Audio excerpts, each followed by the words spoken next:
Salam jumpa kembali Bapak Ibu. Kita masih di Minggu Prapaskah. Kita masih belajar untuk menyatakan kebaikan Tuhan.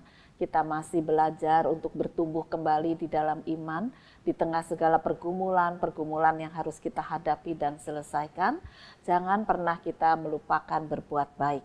Oleh karena itu, firman Tuhan hari ini mengajarkan bagaimana kita memulai kembali berbuat baik bagi orang-orang terdekat.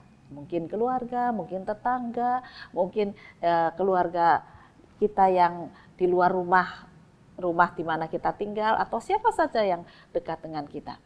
Bacaan firman Tuhan hari ini dari surat Galatia pasal 6 ayat 8 sampai 10. Marilah kita akan bersama-sama berdoa. Tuhan Yesus, kami bersyukur segala kebaikan Tuhan menguatkan hidup kami untuk tetap kudus dan benar. Oleh karena itu kami juga bersyukur kalau kami tetap dipercaya untuk hidup berbuat baik. Mungkin saat ini kebaikan sudah jauh dari kami, ampunilah kami. Sekarang kami kembali untuk kami menyatakan kebaikan cinta kasih Tuhan kepada sesama. Secara khusus kami memulai dari keluarga kami, dari orang-orang terdekat di sekitar kami, supaya mereka kembali dibangun di dalam cinta kasih. Kiranya Roh Kudus-Mu berkarya. Berkatilah hamba-Mu yang akan membaca dan memberitakan firman kehidupan. Inilah doa kami dalam nama Tuhan Yesus Kristus. Amin. Sebab barang siapa menabur dalam dagingnya, ia akan menuai kebinasaan dari dagingnya. Tetapi barang siapa menabur dalam roh, ia akan menuai hidup yang kekal dari roh itu. Janganlah kita jemu-jemu berbuat baik, karena apabila sudah datang waktunya, kita akan menuai jika kita tidak menjadi lemah. Karena itu, selama masih ada kesempatan bagi kita, marilah kita berbuat baik kepada semua orang, tetapi terutama kepada kawan-kawan kita seiman. Bapak, Ibu, dan saudara-saudara, ada 2 anak muda, 1 SMP, 1 SD kelas 4. Ya. Dua-dua laki-laki. Nah, anak dari satu keluarga Bapak Ibu. Katakan Bapak Ibu A, begitu ya. Nah, 2 anak laki ini ya akur. Tetapi mereka juga suka berkelahi, namanya anak-anak laki ya. Suka nggak ngomong, suka diem-dieman, rebutan mainan, rebutan perhatian, ya namanya anak laki begitu. Kadang-kadang rebutan pakaian, rebutan kepinginan. Jadi artinya aku pengen makan ini, adiknya pengen makan ini. Lalu orang tuanya juga jadi bingung. Wah, anak 2 tuh nggak pernah sama, nggak pernah akur, katanya begitu ya. Nah, inilah kehidupan yang sering kita jumpai dalam kehidupan sehari-hari, mungkin juga itu termasuk ada di antara kita. Nah, 2 kakak beradik ini, mereka kalau pergi sekolah bersama dengan ayahnya, ya, pakai supir. Jadi ayahnya terus ke kantor, kebetulan kantornya lebih dulu. Lalu 2 anak ini diantar ke sekolah, sekolahnya kebetulan juga sama. Nah, kemudian supir itu akan kembali menjemput ibu. Ibu juga bekerja, tetapi biasanya kerjanya tuh siang. Nah, jadi supir ini kembali untuk jemput ibu, karena ibu di rumah masih siapkan makan dan macam-macam. Nah, kemudian setelah mengantar ibu kerja, nah supir ini jemput anak-anak sekolah. Ya, jadi sepanjang hari itu supirnya memang terus gitu bolak-balik. Nah, satu hari setelah mereka pulang dari sekolah atau selama perjalanan dari sekolah ke rumah, sang adik ini merasa ada sesuatu yang beda dengan kakaknya. Kakaknya ditanya, kenapa sih kak kok diem aja, kenapa sih kak kok diem aja, cemberut aja wajahmu kok muram. Lalu kakaknya berkata, udahlah jangan cerewet, diem kamu. Ya. Adiknya bingung, loh kok malah aku dibentak. Gitu. Sampai di rumah mereka makan juga, biasanya kakaknya suka usil terhadap adiknya, kali ini kakaknya lebih banyak diam. Adiknya merasa ada yang kehilangan dan ada yang nggak benar gitu ya. Aku kok nggak diusilin, kalau diusilin ya mereka memang orang 2 tuh biasanya ya gercekan gitu ya. Nah, akhirnya sampai sore hari ketika kedua orang tua mereka sudah pulang, mereka makan bersama, lalu diam-diam si adik ini bilang sama mamahnya, Mah, kakak itu dari tadi kok diem aja, kenapa ya? Mamahnya bingung, aku ya lihat tadi makan biasanya kan ya ceria, tadi cuma diam saja, ditanya katanya enggak ada apa-apa, memang ada apa dek? Nah adiknya juga bingung, nggak tahu kakak sudah tak tanya malah aku dibentak suruh diem. Mah, aku tak tanya ya nanti sama kakak, boleh enggak mah? Tuh. Lalu mamanya bilang ya boleh aja. Selesai makan, lalu kakaknya masuk kamar, nggak lama kemudian adiknya masuk kamar, nyusul ke kamar kakaknya. Terus dia bilang ini kak, maafkan adik ya kalau adik salah. Tapi adik tuh merasa ada yang berbeda dengan kakak.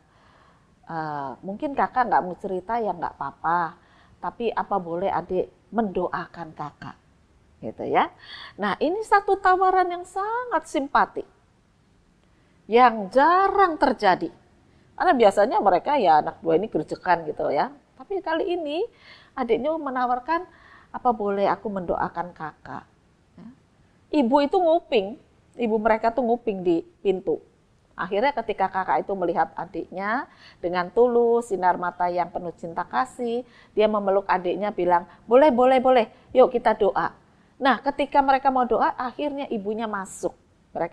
Ibu itu sudah dengar omongan anak-anak. Lalu ibunya bilang gini, boleh nggak mamah juga ikut doa? Oh boleh. Ya. Akhirnya mereka bertiga tuh berdoa. Selesai berdoa, kakak tuh nangis. Lalu mulai bisa bercerita. Ada apa? Kata mamahnya. Mah, aku tuh mau ngomong dari tadi tapi takut. Kenapa? Nilai ulanganku jelek hari ini. Terus mamahnya tuh sampai bilang ini, aduh kakak kok begitu ya? Harusnya kakak enggak terlalu sedih. Enggak apa-apa, nilai ulangan jelek bisa diperbaiki. Mama enggak marah, papa enggak marah, tapi mama bingung lihat sikap kakak. Kakaknya kaget, mama enggak marah? Ya enggak lah, mama tahu kamu sudah belajar kok. Kalau jelek ya bisa diperbaiki, boleh enggak? Mama tahu.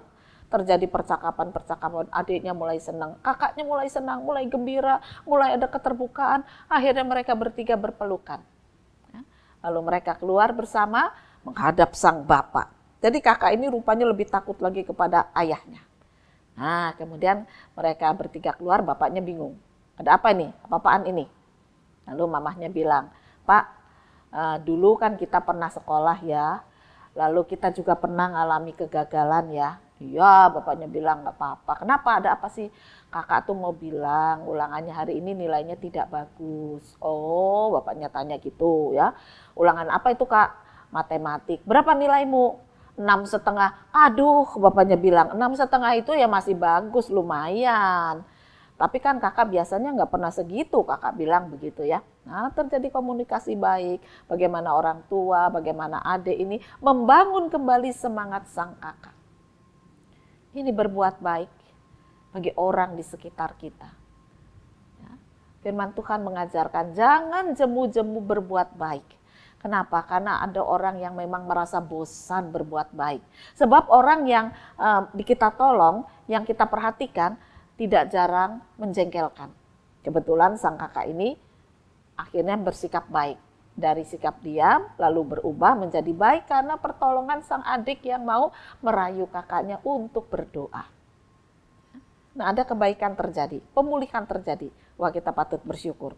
Tapi kadang-kadang tidak semua anggota keluarga atau orang-orang terdekat yang kita tolong itu menanggapi pertolongan kita dengan positif. Bahkan tidak jarang mereka menjadi marah, kecewa, dan menganggap kita ini orang yang jahat. Jadi pikiran mereka pertolongan kita itu negatif. Nah kita juga kecewa. Akhirnya kita bilang ya wis, aku minta maaf kali ini. Tapi batin kita, jangan harap aku menolong kamu lagi. Aku nemen-nemen menolong kamu, tapi kamu kok kayak gitu. Jadi terluka.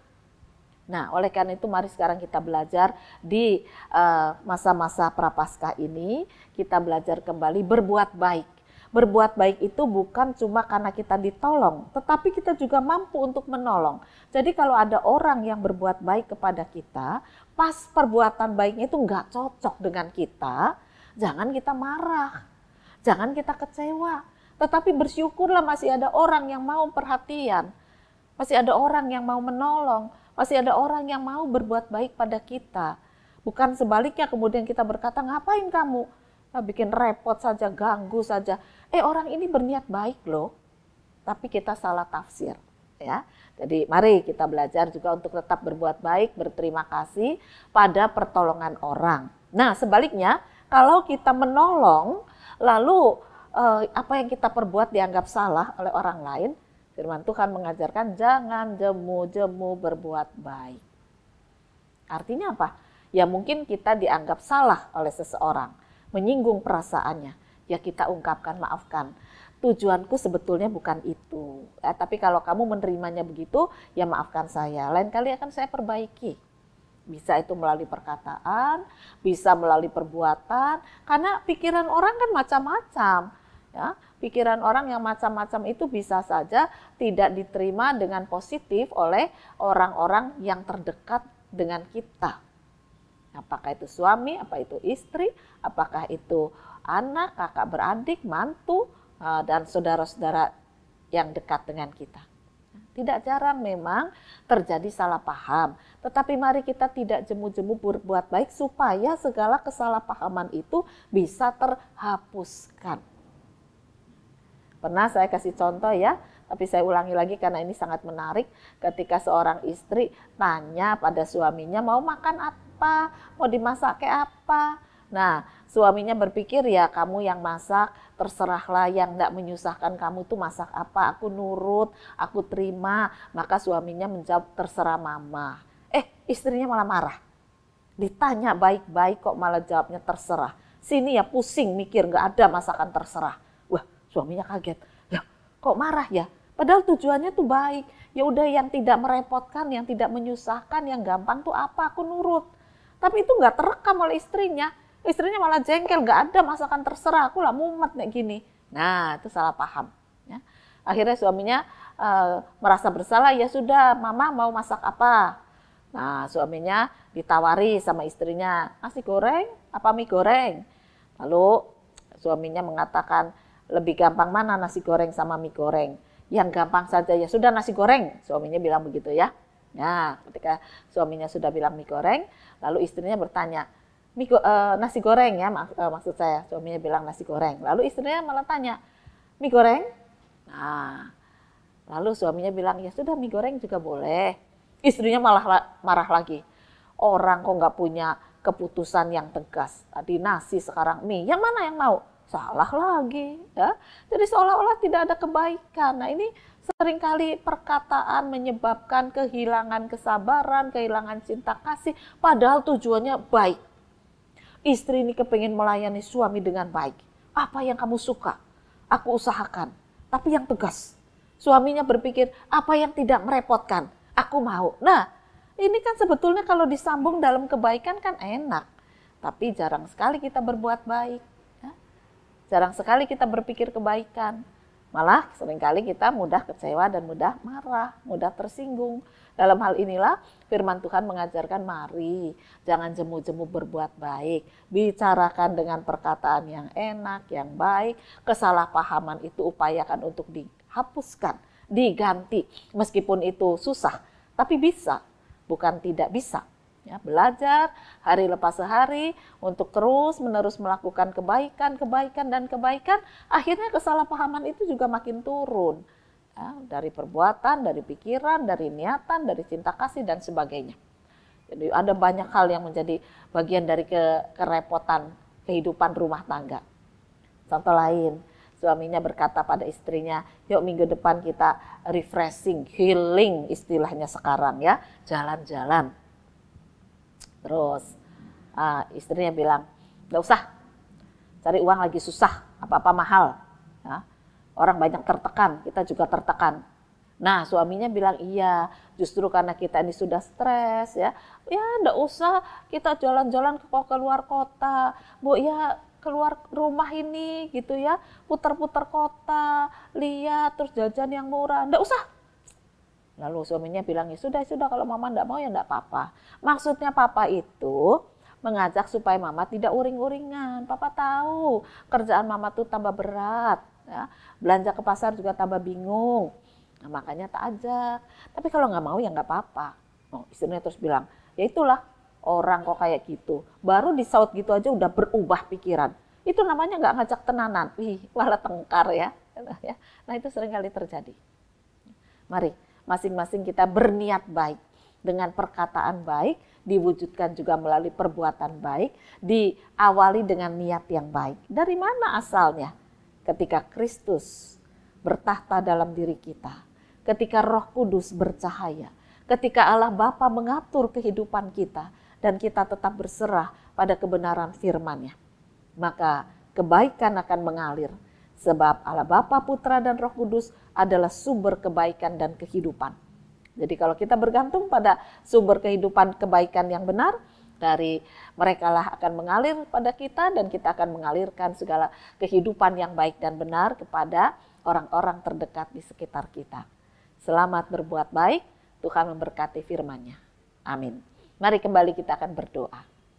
Tuhan Yesus, kami sadar bahwa seringkali kami kurang punya niat baik karena kami penuh kecurigaan, penuh kekesalan, penuh kemarahan, penuh kekecewaan terhadap orang-orang di sekitar kami.